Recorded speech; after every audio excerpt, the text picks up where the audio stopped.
Assalamualaikum warahmatullahi wabarakatuh. Perkenalkan nama saya Muhammad Arif Akbar dengan PM 233510892. Di sini saya akan menjelaskan tentang UAS Praktikum Big Data kelas A.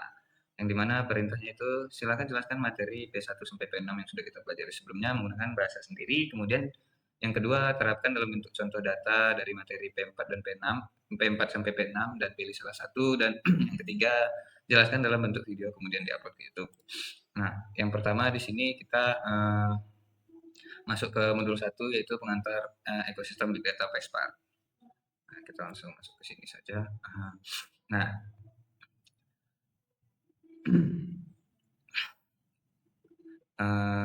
pada materi pertama ini kita mempelajari 5 pilar utama yang dikenal sebagai 5 P. Yang pertama adalah volume, ini ukuran data yang sudah berskala terabyte hingga petabyte, dan yang kedua itu velocity, yaitu kecepatan aliran data yang sangat masif seperti aliran data log server secara real time. Yang ketiga itu ada variety, yang berarti data tidak lagi hanya berbentuk tabel terstruktur, melainkan juga semi terstruktur seperti JSON dan tidak terstruktur seperti teks ataupun video.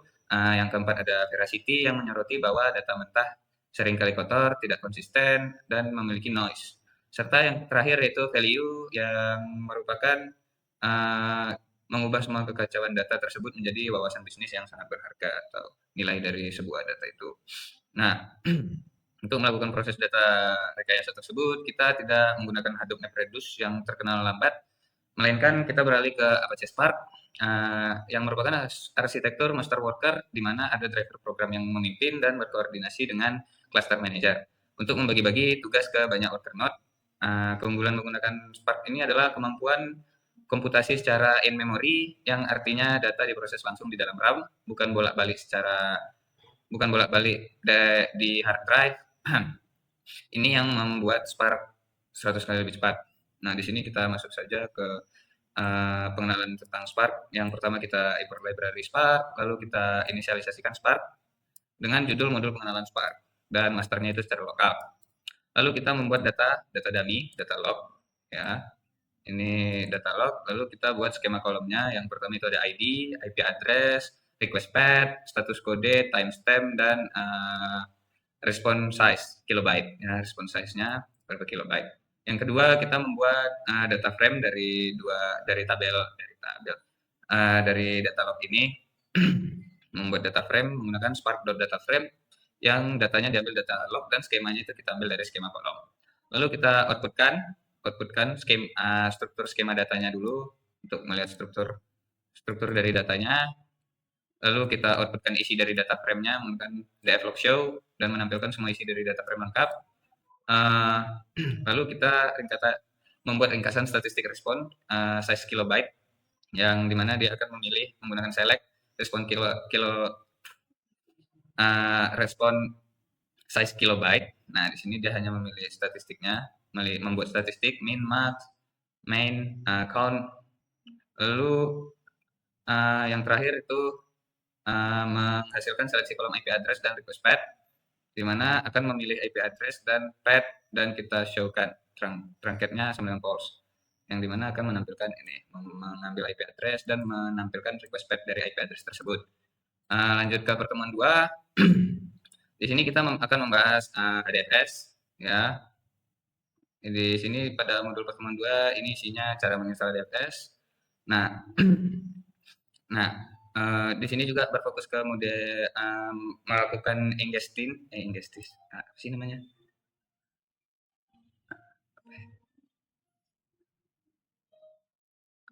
Ingesti data. Ingesti ini adalah proses mengambil data mentah dari sistem lokal komputer kita untuk memasukkan ke dalam cluster Hadoop yang terdistribusi. Secara teknik, kita harus melakukan konfigurasi environment seperti Java yang sudah JDK8 atau hanya JDK8, menyiapkan file binary khusus Windows seperti WinUtils yang bisa didapatkan di GitHub. Setelah dikonfigurasi, dan kadang kita harus mematikan VPN atau proxy lokal kita menggunakan Python bernama insecure client untuk membuka jembatan komunikasi sehingga format CSV dari laptop bisa diunggah dan diamankan ke dalam blok-blok di server Hadoop. Nah, di sini contohnya penggunaan Hadoop, ya. Di sini from HDFS, dari library HDFS kita import insecure client. Lalu kita masuk inisialisasikan klien dan HDFS path-nya. Ini biasanya mengikuti di mana ngambil filenya. Lalu di sini kita masukkan ke IP kita dan usernya Adobe. Oke, lalu kita cek status sebelum di-download, if content HDFS path, strict sama dengan false, download HDFS path, downloaded dan diberi nama downloaded data CSV dan kita override dan download berhasil. Di sini untuk mengupload. Jadi sama dengan library insecure client sama dengan insecure, masukkan IP kita untuk terhubung ke Hadoop. Lalu kita buat new dir, new directory, user Hadoop data, data lake, processed data. Nah, di situ akan memasukkan data kita ke dalam penyimpanan Hadoop kita dan mengamankannya di sana. Nah, ini dia akan akan mencoba membuat folder baru secara rekursif dengan client.makeDirs, new dirs, dan kita mengoutputkan directory baru berhasil dibuat new dir-nya. Nanti sama dengan di sini new dir dan accept as print gagal jika sudah try dan tidak berhasil, maka akan menampilkan pesan gagal ini. Lanjut ke modul ketiga, kita di sini programming Hadoop with Spark, fundamental dan data wrangling. Nah, pada materi ketiga ini kita masuk ke data wrangling. Nah, data mentah yang tadi berhasil kita ingesti ke Hadoop hampir bisa dipastikan kalau data itu sangat berantakan. Lalu di Spark melakukan proses pengolahan data dibagi menjadi dua paradigma, yaitu transformation dan action. Transformation itu bersifat lazy evaluation, yang berarti saat kita merancang operasi filter atau seleksi, Spark hanya akan mencatat rutenya ke dalam bentuk line edge graph tanpa mengeksekusinya. Eksekusi aktual baru akan terjadi ketika function action atau perintah .show atau .count itu dipanggil. Nah, pada tahap pembersihan ini kita melakukan banyak operasi esensial. Kita menangani missing value, mengisi kolom kosong, menggunakan nilai default atau null. Kita menstandarisasi format zona waktu, timestamp yang berbeda-beda. Selain itu, untuk data log yang sangat kotor, kita memotong teks secara manual, tidak memotong teks secara manual, melainkan menggunakan logika regular expression atau regex untuk mencari, mencocokkan, dan mengekstrak string atau karakter spesifik dari dalam payload data tersebut. Nah, di sini kita bisa lihat ini pertemuan 3. Pertemuan 3? Ini. 3. Ini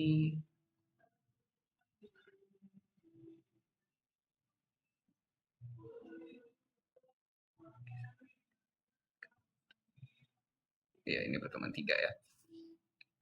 Pertemuan 3 ya. Nah, di sini kita masuk ke yang tugas saja langsung.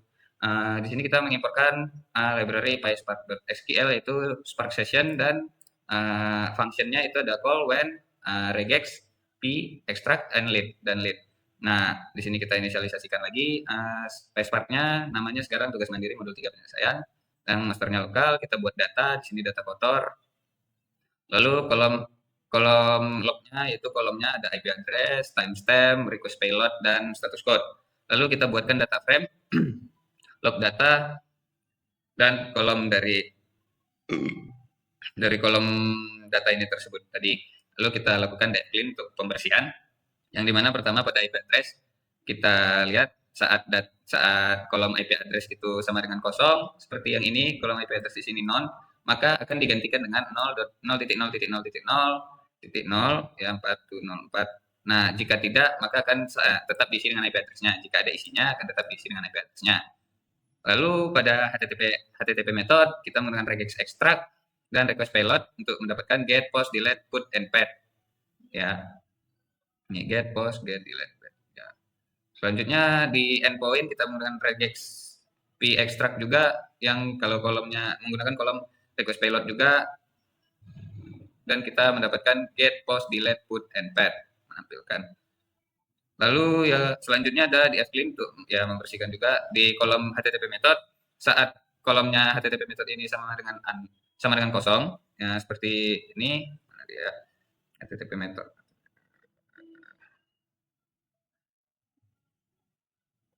Nah, ini HTTP ini misalnya kosong, request format.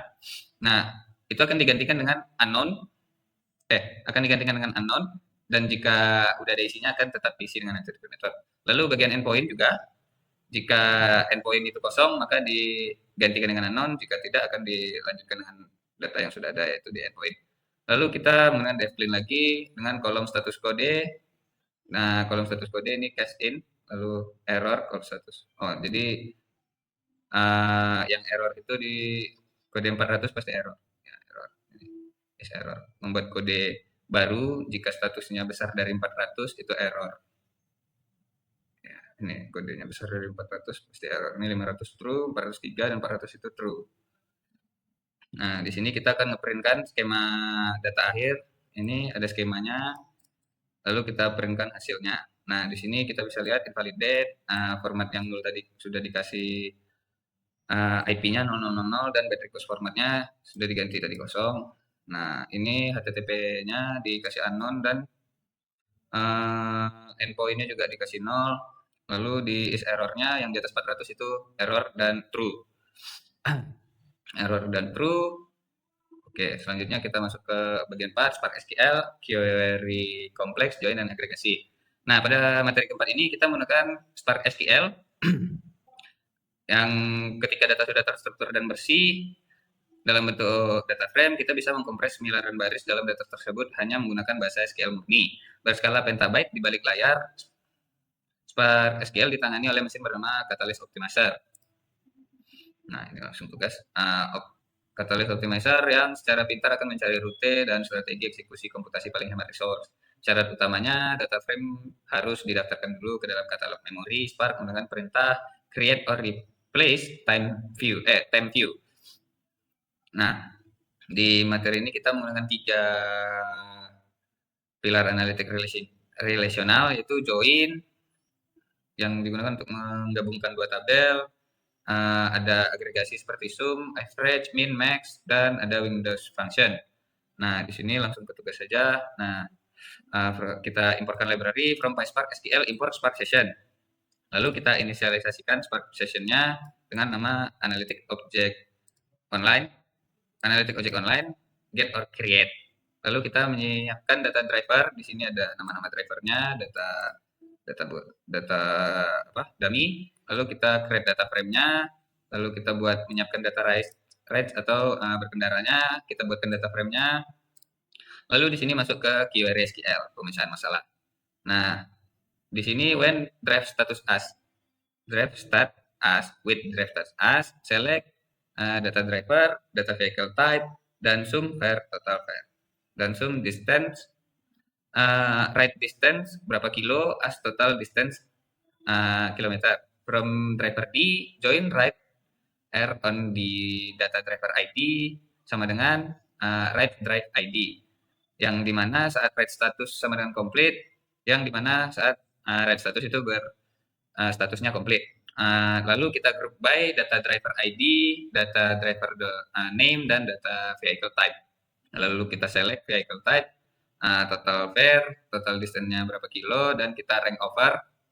Kita kalau rank diurutkan dari by total var description as driver ranking, ya bintang, bukan bintang, ya rank-ranknya, rank atau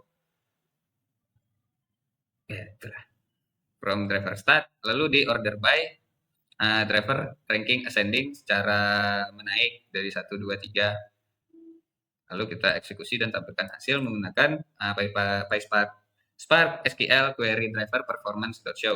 Lalu di sini kita dapat dari ketentuan yang sudah ada di query SQL tadi, kita mendapatkan 3 data, yaitu dengan driver nama Ahmad, vehicle type-nya itu motor, total flare-nya itu 115.000, dan distance-nya itu ada 27 kilo, dan dia ditempatkan di driver ranking 1. Lalu masuk ke modul 5, tapi 6 karena kuis. Nah, di sini kita akan menjelaskan Spark SQL optimasi kinerja dasar. Nah, di sini mempelajari beberapa mekanisme optimasi teknis. Yang pertama itu ada data format. menggunakan CSV yang membaca data secara sekuensial per baris dan beralih menggunakan format Parquet. Parquet ini mengkompresi data dengan sangat efisien dan menyimpan data berdasarkan struktur kolom atau kolomnar. Sehingga saat kita menghitung agregasi, sistem tidak perlu membaca data dari kolom lain yang tidak relevan. Yang kedua itu adalah caching. Kita bisa menggunakan metode cache untuk menyimpan tabel yang sering diakses agar tetap bermukim di dalam memori atau RAM. Yang ketiga ada partitioning, yaitu menggunakan fungsi repartition untuk merombak atau mencegah ulang data agar tersebar rata ke seluruh mesin worker, sehingga tidak ada satu mesin yang bekerja terlalu berat atau bottleneck. Kita juga memanfaatkan fungsi explain untuk mensintetis atau mengintip perancangan logikal fisikal dari plan PySpark. Nah, langsung aja masuk ke ini udah tugas. Masuk di sini kita import OS, lalu kita import sistem, kita import time untuk timestamp, kita import PySpark, PySpark session, dan functionnya kita import ren sum, average, and max.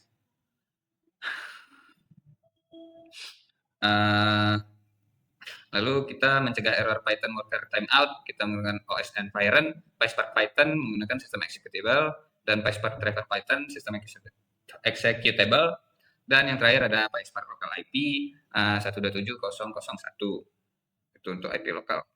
Lalu kita menutup sesi PySpark jika sudah ada, agar tidak bentrok. Jika SPyPark in lokal, jika ada PySpark di lokal akan dihentikan menggunakan Spark Stop. Lalu kita menyalakan mesin Spark-nya yang di sini Spark Session Builder, upname-nya evaluasi optimisasi Spark lokal, dan laptop sudah mulai low bad. Grup by agregasi, eksekusi pertama tanpa change, yang keduanya dengan change untuk melihat seberapa cepatnya, lalu ini hasilnya. Oke. Nih, di eksekusi pertama tanpa change itu ada 6,1 detik, dan yang dengan change 1,6 detik karena sudah terbaca di RAM dan disimpan, jadi dilihat kembali saja mengambil data yang sudah pernah diproses di RAM. Lalu penerapan data storage non-relationship menggunakan MongoDB. Di sini kita menggunakan MongoDB, mengadopsi MongoDB yang merupakan basis data non-SQL bertipe dokumen oriented. MongoDB tidak mengenal table maupun row, melainkan menggunakan collection dan dokumen berformat JSON atau binary JSON. Keunggulan mutlaknya adalah sifat schema-less, artinya di dalam satu wadah penyimpanan yang sama. Kita langsung saja di sini, error. Nah, di sini ada install MongoDB, import install library Mongo-nya dengan pip install. Lalu kita masukkan import library dan koneksi ke database-nya menggunakan ini, lalu membuat collection. Nah, yang di sini kita membuatkan data yang bakal di-insert, ya data pasien, dan kita akan mencari biaya berobat yang lebih dari 100, lalu kita update menambah penyakit baru menggunakan push, dan terakhir ada delete satu dokumen spesifik. Nah, di sini saya tidak bisa perlihatkan karena saya tidak buka MongoDB. Nah, lanjut ke file yang UAS. Nah, di sini saya UAS menggunakan pertemuan 4.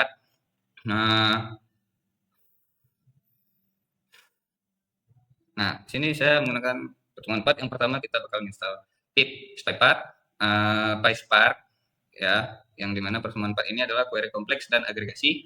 Nah, di sini kita akan instalasi PySpark menggunakan Google Colab, menggunakan pip install PySpark, lalu kita inisialisasikan PySpark session menggunakan nama UAS Big Data per 4 Export Analytics. Lalu pembuatan data dummy, kita membuat data dummy, 2 data dummy dan menampilkannya.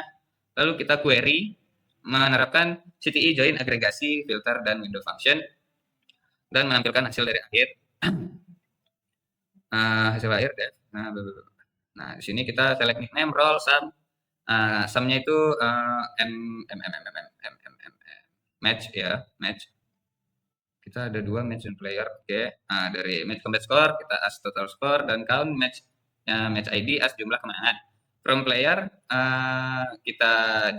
kita joinkan match result on player ID sama dengan M match player ID.